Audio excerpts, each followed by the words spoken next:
Thank you all. Looking forward to the remote and mobile panel. Each year we do a little something different, talking about workflows and trying to present where the industry is going, using mobile trucks, fly packs, remotes, touring, that type of thing. So got a great panel today. I'm not going to spend time introducing them. We've got a title slide that should show everybody and their photo up there. There we go. So the plan is I want to talk and let each of them go for about 5 to 6 minutes, tell what they're doing on cutting edge workflows in different environments, and then open it up for questions after that and hear what you have to say and what you'd like to talk to them about. So Scott, let's start with you and away we go. So what's new at NEP this year? So the worldwide network continues to grow. We've got a lot of capability, a worldwide network serving clients there. I'm not going to read the slides to you guys. You can all look at them there. So IP technology, obviously everybody knows that's where we're headed. We've got a number of IP systems launching. We've got the Andrews Hub, which is a fully IP from capture all the way to delivery to our client. We have 2 trucks, and that is active, airing weekly now. We have 2 OB trucks and a fly pack being built in the UK now. The 2 trucks actually can be de-rigged into a large fly pack, combined, and the flexibility and scalability of IP is unique there. We have another truck coming out in the US at the end of March. It is the first 2110 truck that we've got, in addition to 3 other IP trucks there. So the Andrews Hub, fully IP centralized production, doing a wide variety of events all over Australia. So you see there we've got a number of different types of venues connected, and then mostly it is uncompressed at all of the metro venues. We have then the regional venues where we are using VC2 compression there, and then there still are some non-connected venues. Media Bank is our media asset management solution. Supporting for this is Discovery Eurosport Olympics. It was in the full workflow, both in Pyeongchang and also in throughout Europe. People utilizing it for all of the clip management and everything there. Lots of different sources coming in, and then storage beyond the Olympics as well.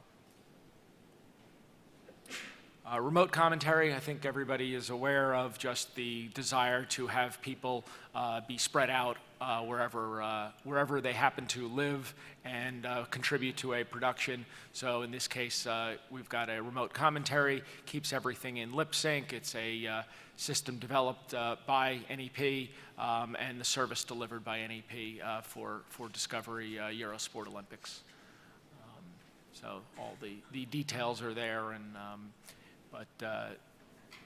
fully 2110. So I think that's been a big change for us, of having a standard now that you can get true interoperability has been a big win, obviously, for the industry. So eSports, I know we've got a panel on it a little bit later. We built a studio for Blizzard, doing their shows, again, fully 3G, embracing the eSports business there. And then augmented reality is another new thing at NEP. One of the things we have found is that there's a lot of people that want a look of, say, a U.S. show. They may not have the same budgets in all geographies as some of the U.S. Clients do, and augmented reality gives them that ability to grow that. And it's, again, a service that we deliver fully. Perfect, and right on time, but I want to ask, got my 5 minutes. I want to ask one question. I know that Tom's going to get into eSports and eGames a little bit more shortly, but what challenges in 30 to 60 seconds are you seeing in this area that's different than broadcast that maybe they can learn from broadcast and broadcast can learn from that? I think the biggest challenges have been interfacing with the game and trying to get the action of the game and really getting that to the people watching it remotely. You know, it's some of the same challenges that you have of you know, showing a football game, but it's just different because it's a game and the interaction, the team nature of all of it, and also the desire and the need for high quality. So, you know, it's all 3G, it's all 1080p.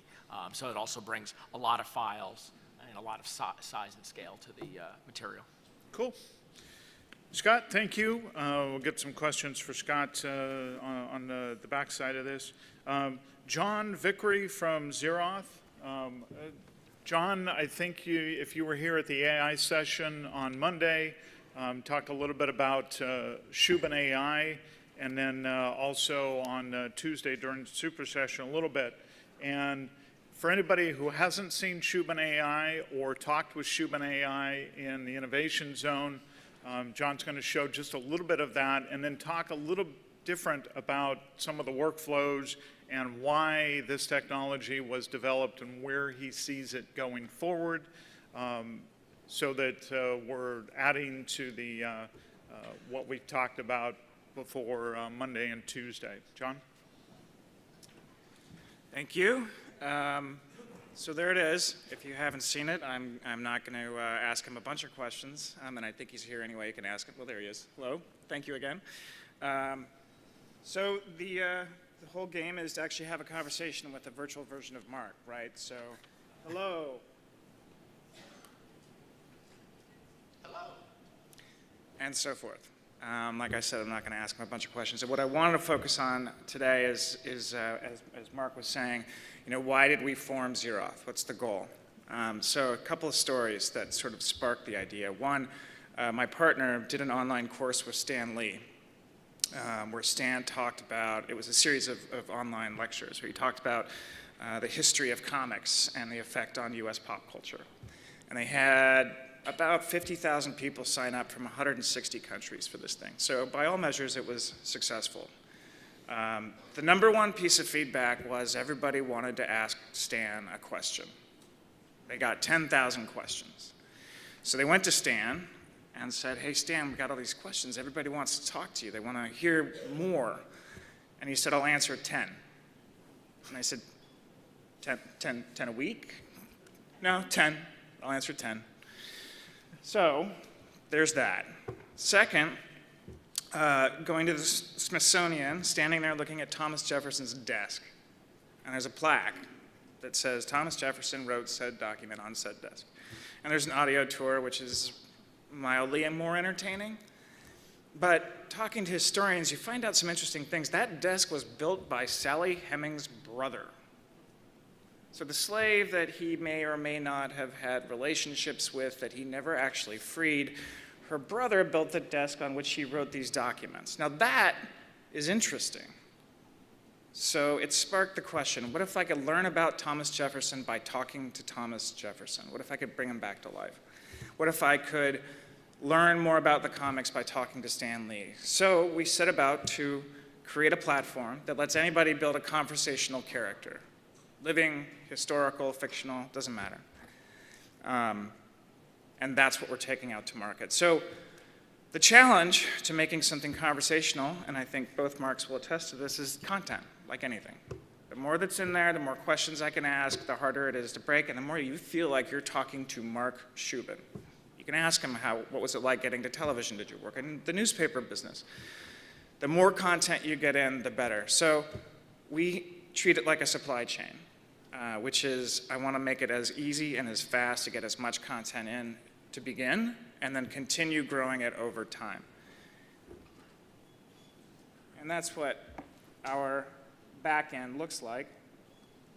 So how did we do it? Well, Mark was kind enough to go into his studio, shoot a bunch of footage. This Mark was kind enough to edit that into clips, which he then sent to me. I uploaded them into our system. It transcribes them automatically, and then we assign some cues, feed it into. We actually work with IBM Watson to use their natural language processor, and voila, I can start asking questions. The other half of that workflow is what happens when somebody asks Mark a question that he doesn't have an answer to. There's 3 things that happen. 1, maybe there's already an answer that's not exactly the same answer, but it's good enough, so he can associate it with that quickly. Maybe somebody's asking him something that A, doesn't make any sense or is inappropriate.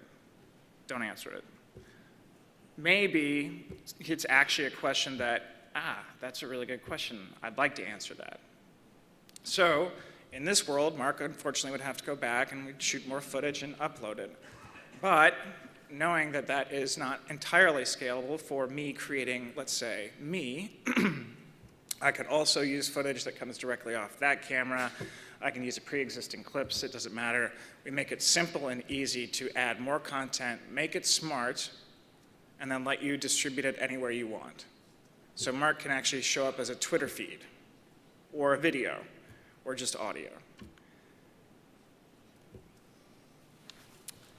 Thank you.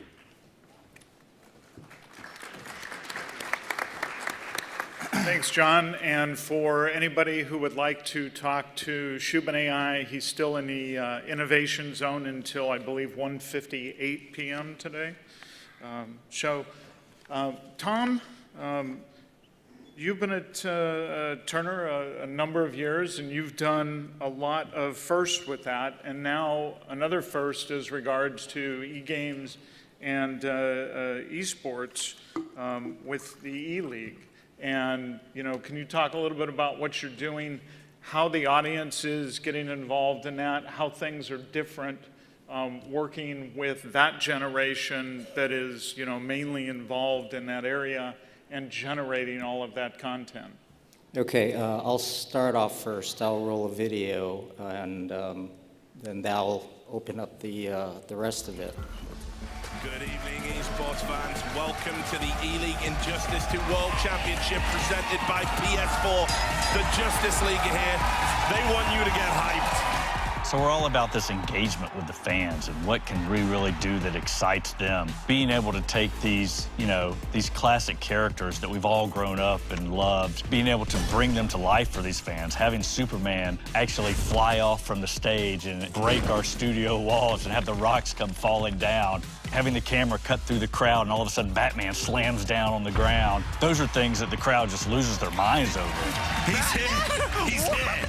He's popping in. And boom. He's popping up. The Future Group is super excited to be working on this production with Turner Studios, E-League, and NetherRealm to bring Injustice 2 characters into the broadcast using mixed reality. The tool of mixed reality makes so much sense for us to come up with all these new engaging, creative stories to tell. Turner Sports has given the Future Group the opportunity to push boundaries on the future of what esports broadcasts are going to be all about. Our main goal here at E-League is to bring fans a new experience and a new way to engage with these games. It's all about first-rate production, quality content that this audience craves and hasn't really had before. We've been lucky to be able to partner with some really creative minds like the Future Group and with Turner Studios to kind of help us push the envelope. At our core, we're all fans. We're excited to keep working on this, though. You guys stay tuned. Much more to come.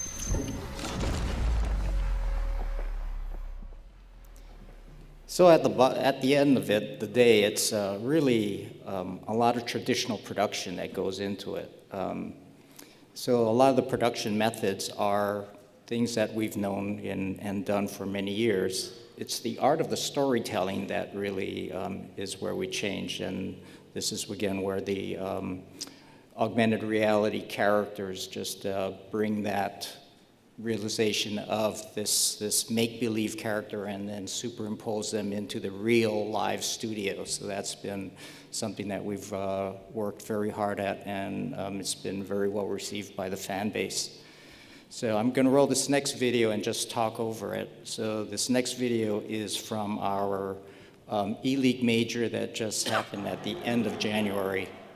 So this was at Aganis Arena, Boston University. I think it's like 8,000 seat arena. And it was full, correct? yes, it was to capacity 3 days. So the tournament lasts 3 days. And it's not 2 hours a day, it's 8 hours a day? Or? It was between the first round, which was the longest, was about 7 hours of competition. And then the final championship match was about 3 hours. And so again, it's basically they're watching the players play. This particular clip is the championship round, and this is the final game that the U.S. Cloud9 won the championship. But this is what the fans aspire for. So we had 1.5 million concurrent streams on Twitch, which was a record for Twitch. And by the way, the Super Bowl had 3 million. So there is an audience there. So but we certainly see the the engagement from the fans. If you watch the audience reactions as the U.S. team achieves their objective of killing off the terrorists. So anyway, what we find is that the more we can concentrate on giving the viewers a glimpse into the world of actually playing the game, the more engagement we get. So here the U.S. just killed off the last person, so they won. And these team members work at it just like athletes. They have to qualify with a certain number of points to stay in a competitor. So it's not just they playing these tournaments, they're actually playing every day online so they can maintain their points. So we've got a lot of, we've had to create a lot of an environment where the players can continue to work on their skills, much like when you talk about pro athletes and having practice fields. We actually have practice rooms for these players, so when they're not here on stage, they're actually back in the practice rooms. Yeah, because these are actually paid team members and set up leagues that go into competition just like any other, football, baseball, basketball team. Right, and the reason why the U.S. team, this U.S. team was, this was like the 1980 dream team of the gold medal hockey team at the Olympics. That was the level of this U.S. team winning over FaZe Clan, which was a Brazilian team made up of basically the top players in the world. They went out and recruited the top players, and the U.S. team beat them. So, yeah, again, we find that very deep engagement from the fan base in this. So it really is about building that experience so that the true hardcore fans are not alienated, and then the incoming fans, we start building storylines that allows them to understand who these players are and what the game's about. And that's the art of the production, is trying to weave that storytelling into the competition, so both hardcore fans and newbies feel, like it is a must-have, want to watch. So the last slide I have is basically just the transmission and signal flow of what it takes to put one of these events together. All the sourcing on the left at the top with the production, pretty standard production control room. Below that, we have the studio, which we take all of the feeds out of the game, the players' computers, and put them online. So we have an application called Game Command that during the competition, you can go on and actually follow every individual player of your choice. So we've got this massive encoder farm that's over there in the middle that we bring all these feeds in, encode them, and stream them. You know, again, your standard CDN distribution model, but the thing is we're providing all of these feeds in time. So it's quite a feat to aggregate them all, have them all encoded and distributed them. And as a player's going through the application, he can click on any game feed and be able to watch what's happening to that feed in time with everything else. So that's sort of the magic behind eLeague and how we maintain and how we create that user experience. Cool. Very, very interesting, and hopefully we'll have time at the end. I want to come back and open up for questions about where this is going and, you know, what changes this is going to bring to both broadcasting and eGames and eSports. So thanks, Tom. Peter, MobileTV Group over the last 12 to 18 months has done a number of UHD, HDR productions and learned a lot from that and continuing to learn and to produce things. Can you talk a little bit about, you know, some of the productions and some of the workflows that, you know, you've used with that, getting these products to air? Sure. Yeah, I just want to give a brief overview of UHD and HDR, where we started and where we're at today, and kind of our workflow. It all started, there it is.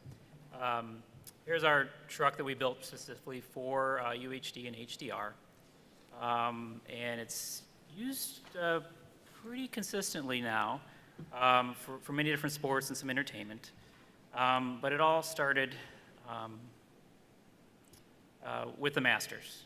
2 years ago, we were asked to do a UHD broadcast where we had 13 to 14 cameras out on 2 holes, and we sent it off, did a little production, and sent it off to DirecTV, which was the first UHD broadcast in the United States.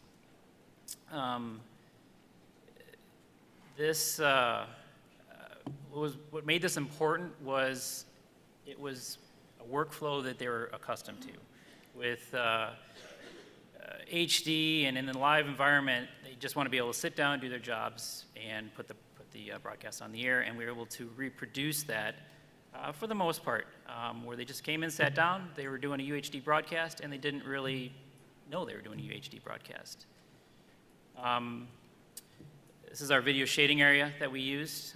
We used every single square inch of it, and this is a challenge for us with trying to do a 1080p workflow, an HD workflow, a UHD workflow, an HDR workflow. We just we're squeezing it all into this little area. The next one we did, kind of the next milestone, was we worked a Garth Brooks concert at Yankee Stadium in July 2016. This was the first time that we used the 2020 color space with UHD. We had not gotten to HDR yet, but they used us to feed the video boards in UHD.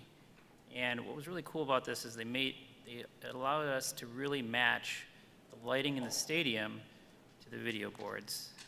And we also did 21 channels of UHD record, which was a lot to manage. And then just showing all the storage that they had. And then here's just a picture I love that where the video boards are matching with the lighting in the stadium.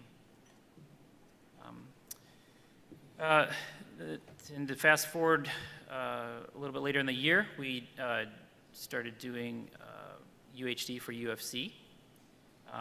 They're trailblazers, and they wanted to do it in UHD, so we did that for them, and we also did HDR last month for them for the first time.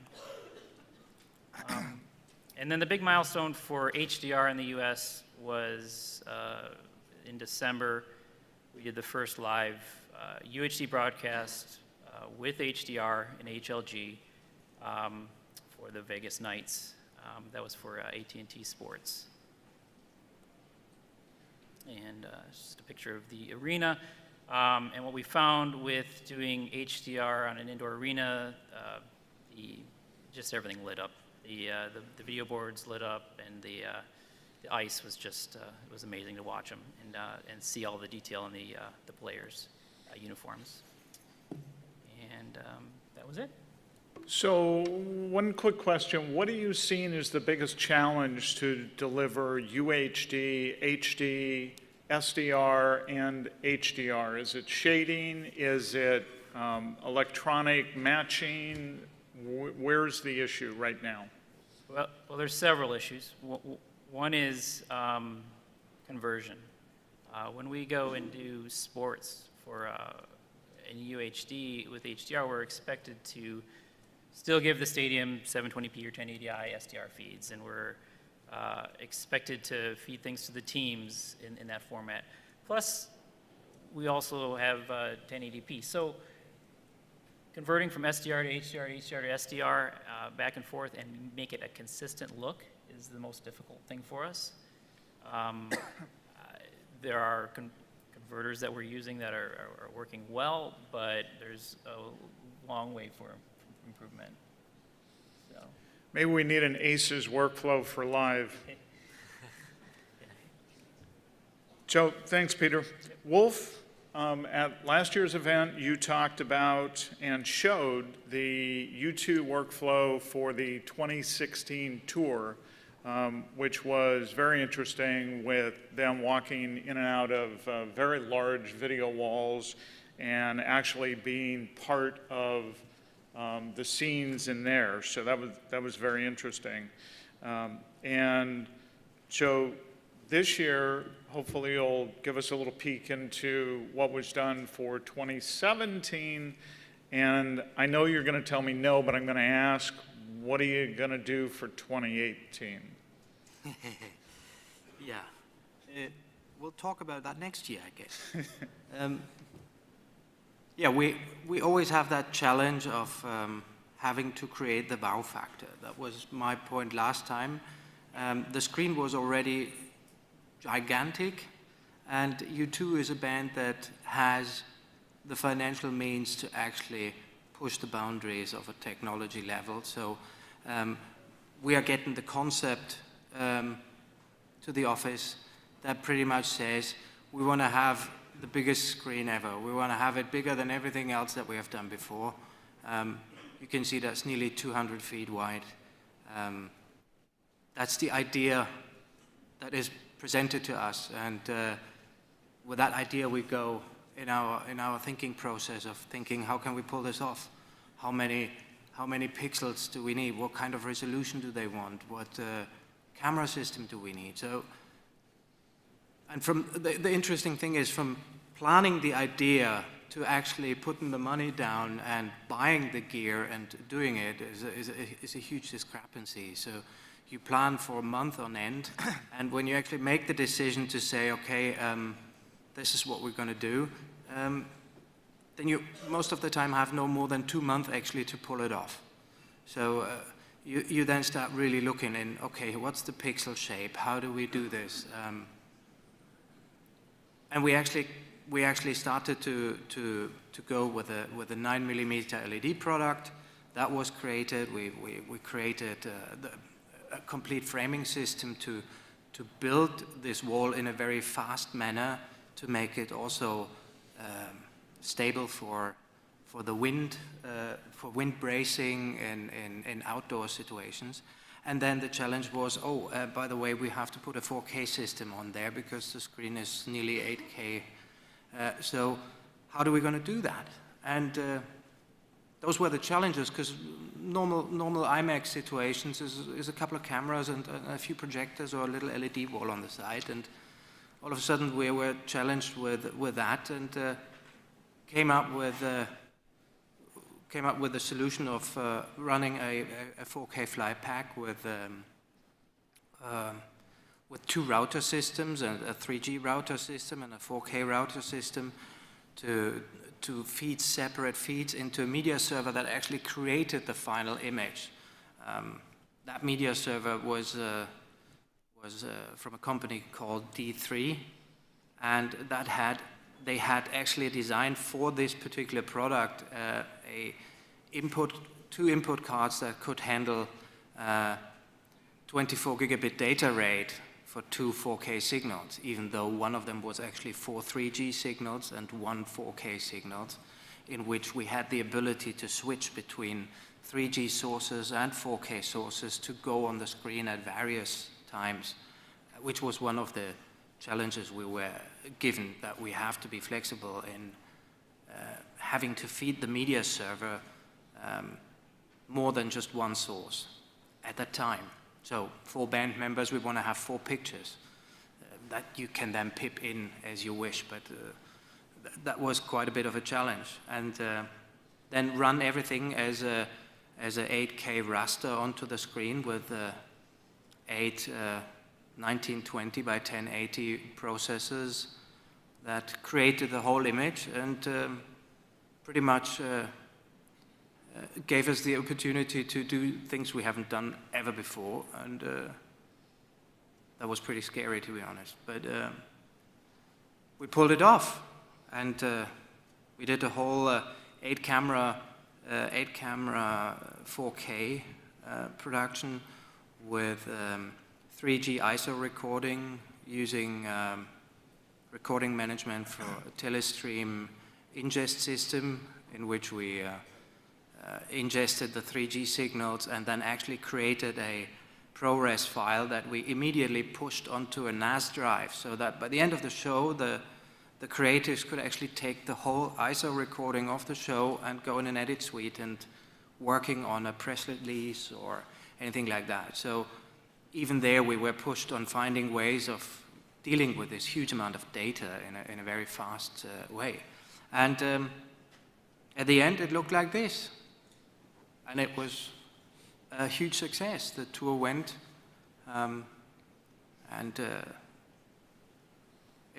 we created the wow factor, what was expected. Some of the content was shot in 8K, specifically for that screen.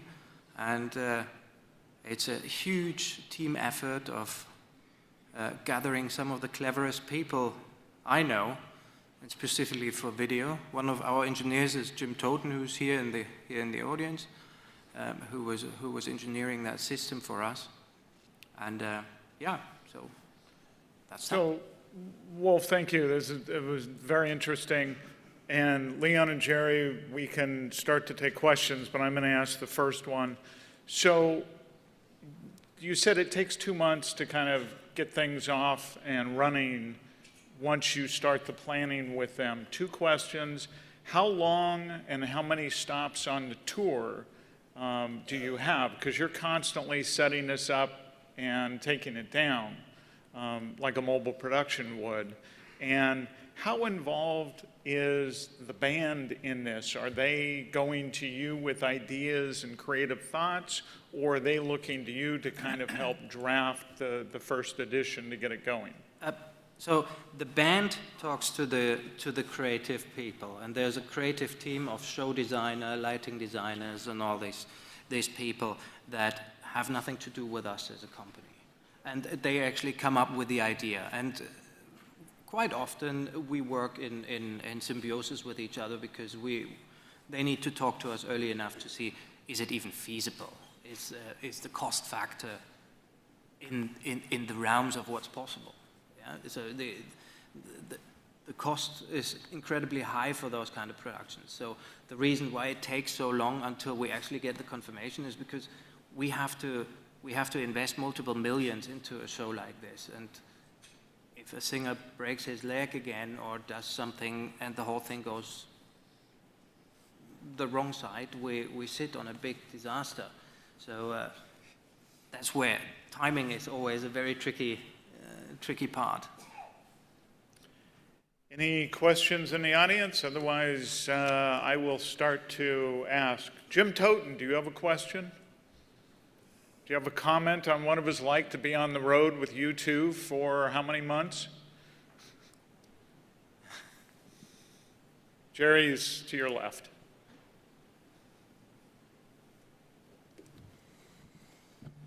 Wow, I didn't know I was going to speak. Comments, yes, well, 7 months on the road, 52 shows, and we set that up and tore it down, what, 48 times or something like that? Quite amazing. So what was the biggest challenge working with UHD video on the road in that environment? Well, the biggest challenge, and it ends up being 3G. So because we were doing quad link 3G for the 4K signals and then 3G for the 1080p signals, we had 3G all over the place. And in a facility or infrastructure we're all used to doing 1.5G, 3G is still a challenge. We had problems with connectors, cable lengths, fiber conversion, monitoring, all the little things that we've been experiencing now, multiplied times 4 for 4K. So it's quite a challenge. Cool. Questions? If not, I'm going to ask Scott, not to put you on the spot, but I'm going to do it anyway. Where do you see IP going? Because NEP has done multiple IP installations. How is that going? You touched on it a little bit, but let's talk about what the potential time frame is for that, where it works, where it doesn't work, what's appropriate. I mean, I think IP is where it's now. It's going to be a transport, and in our workflows, I think, going forward. For most of them, I think you'll still find in some smaller applications that baseband is going to be, still workable. There's a learning curve that I think everybody is going through. So I think it's over the next, 12 to 18 months. And I think everybody is a challenge of, do you teach IT people production? Do you teach production and people IP? And we've been finding it's a mix. Well, and that's a whole nother question, is where the next generation of people coming to, run mobile trucks and to go out on tours and things like that, who know video and understand that, until we transition to a pure IP world at some point. I think you're always going to want people that know video, understand production, understand how you support storytellers. For us, we have a robust apprentice program that we actually bring people through, and people come with a variety of backgrounds, and they spend about 18 months through the program, and we kind of make our own. Obviously there's other ways that people come, but it's actually a problem and a focus of I think the industry of how you get more people interested in doing this when there is a lot of competition to go work for Google and get paid a bunch more money than. Yeah, what's sexier to be on the road with, or to be in some new environment? Yeah, I think that's one of the attractions, though, because it is sort of sexy to do the Super Bowl, to do the Olympics, it's still fun. And it's a good selling point. It is. And I think people find they get a charge out of doing an event, executing it, moving on to the next one and things like that. I think that's what a lot of us like about it. Tom, where do you see the eGames, eSports growing, and do you see that audience transitioning to watching, what we are going to call television today and sports today, or do you see the eGames, eSports market exploding and really taking over, traditional sports in the future? Well, if I knew that, I wouldn't be sitting here. I had to ask. So, I think, we all in this room, we know this business, and you have to basically test the waters, and so that's exactly what we're doing. But what we do see through the E-League is it really accelerates that transition from our traditional production methods and ideas of how we create content, and really does push it past that and into a digital consumer-focused world. So in our production world, producers everything. But in the digital world, it's really the user dictating what they want to see. And that's where, again, eLeagues provided us that window into what that next world is of users and consumers and what they want to consume. So that's, again, why you saw this very traditional-ish production, and then the adding on all of the individual gamer feeds, because that's what the gamers are used to watching on Twitch. So we've had to bring those two together and make this seamless transition of being able to include both a very traditional broadcast-like production and then bring this very feeds and content-rich experience on the digital end. So it's really trying to bridge both of those worlds. And then how do you monetize it is the other big question, right? So again, where there are a lot of experiments going on, whether it's subscription, ad-supported, combination of both, we're all trying that out. You know, where it's going to go, who knows? It's probably not going to be the NFL, but it's probably going to be big enough that you know, people can make a good living at it. There was may not be the NFL. I think it'll definitely be baseball. It will be. Well, you know, the NFL, the Super Bowl had 3 million concurrent streams, and our E-League major had 1.5 concurrent streams. So by volume of people watching on streaming, I think that pretty much tells you where it is. And it's just getting started. So, Right. This was our second year doing it. yeah, just getting started. The NFL's been around a little bit longer. Peter, once Pat Griffiths buys a UHD HDR TV, I don't know if he's in the room, but once he does that, what are the next events coming up that he would be able to watch, and where are these being shown? Are they only on DirecTV, or are we seeing live stuff, OTT? Where are we getting that? Most of the live is, in the US at least, is on DirecTV. We're doing 20 NBA games this season, and I think we're doing 6 or 7 NHL games this season. So starting to see a little penetration into the pro sports with UHD, HDR. I think that will continue to grow as more consumers start to see the HDR in the home. Because universally, when consumers are pulled, they know that they know there's something better about that HDR picture. They can't maybe not be able to put their finger on it, but they know it's better. So I think once they see it, the demand will grow. And Scott, same question for you. I know that you're doing a lot of UHD, HDR stuff too. Is the bulk of it in Europe? Is it over here that we're seeing it, and where? I mean, the bulk of it's definitely in Europe and in the UK with, Sky and BT is certainly where the bulk is. There's a lot more interest in 1080p HDR, I think, than 4K.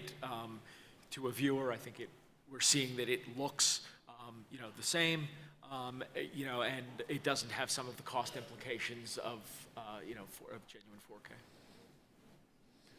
John, are we going to see a UHD, HDR Shubin AI? If you want one, absolutely. We've got the data.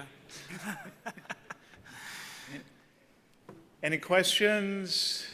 Wolf, final question for you. Where are things going with touring? And, usually it's been IMEG and trying to match just so the experience is there. But with you two and others, it's being taken to the next level. And you've got about 15 seconds, so talk quick.